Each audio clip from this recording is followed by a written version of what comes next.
7 दिनों में ही मात्र सुख छिन जाने के कारण कुमार सिद्धार्थ को राजा शुद्धोदन ने बड़े लाड़ प्यार से पाला। ज्योतिषों के अनुसार इनके वैरागी बन जाने की भी संभावना थी, इसलिए आशंकित राजा अराजकुमार को दुहक के दर्शन होने देना नहीं चाहते थे। किशोरावस्था में एक दिन राजकुमार ने वन भ्रमण की इच्छा व्यक्त की। पिता का आज्ञा प्राप्त कर सुंदर रथ पर आरूढ़ होकर वे वन को चले। जिन जिन लोगों को यह विदित हुआ वे सब इनके दर्शनार्थ राजपथ पर एकत्रित हो गए। सबने फूल बरसाकर इनका स्वागत किया। सिद्धार्थ की दृष्टि एक अतिवृद्ध व्यक्ति पर पड़ी। उसकी कमर झुकी हुई, आंखें धंसी हुई, पेट पीठ से लगा हुआ और शरीर के सारे बाल सफेद थे।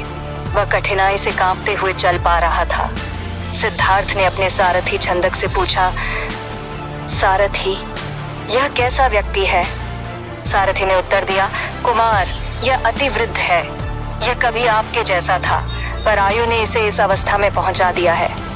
सिद्धार्थ ने पूछा, क्या हम भी कभी ऐसे हो जाएंगे? उत्तर मिला, बढ़ती आयु के साथ सबको ऐसा ही होना ही पड़ता है। राजकुमार उदास हो गए और भ्रमण की इच्छा त्याग कर महल लौट गए।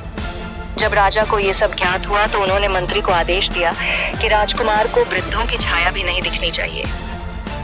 पुनः एक दिन भ्रमण की इच्छा से राजकुमार रथ पर सवार होकर निकले। अचानक मार्ग में उन्हें एक ऐसा व्यक्ति दिखाई दिया जो दोनों हाथ भूमि पर टेक कर पीड़ा से कराह रहा था। राजकुमार ने रथ रोककर सारथी से पूछा, सारथी, यह कैसा पुरुष है? सारथी बोला, यह व्याधि से ग्रसित होकर कष्ट झेल रहा है। राजकुमार, व्याधि का क्या कारण होता है? सारथी, यह तो प्रत्येक शरीर का धर्म है। राजकुमार,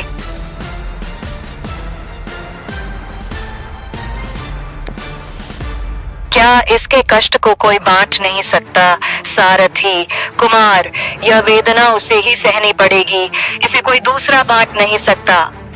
सिद्धार्थ के मुख्यमंडल पर पसीना छलक आया और वह दुखी होकर लौट पड़े।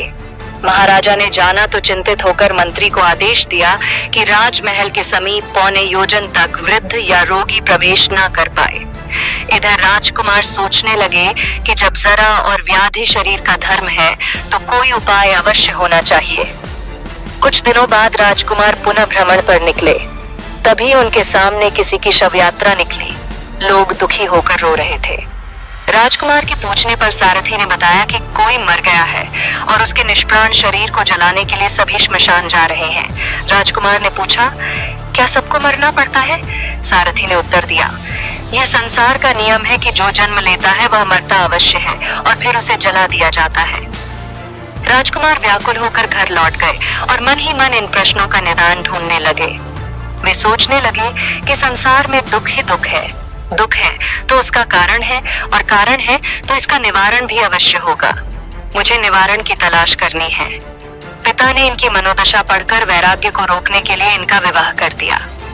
कुछ समय पश्चात इन्हें एक पुत्र भी हुआ, पर संसार की नश्वरता इनके हृदय में चुभती रही। अंततः एक रात्रि में इन्होंने पत्नी यशोधरा और नवजात पुत्र राहुल को छोड़कर राज वैभव को त्याग कर परिव्राजक बन गए। आगे चलकर इन्होंने ज्ञान ध्यान को अपने जीवन का अंग बनाकर निर्वाण को प्राप्त किया। इस तरह से एक राजकुमार भगवान बुद्ध के रूप में जगत विख्यात हो गया।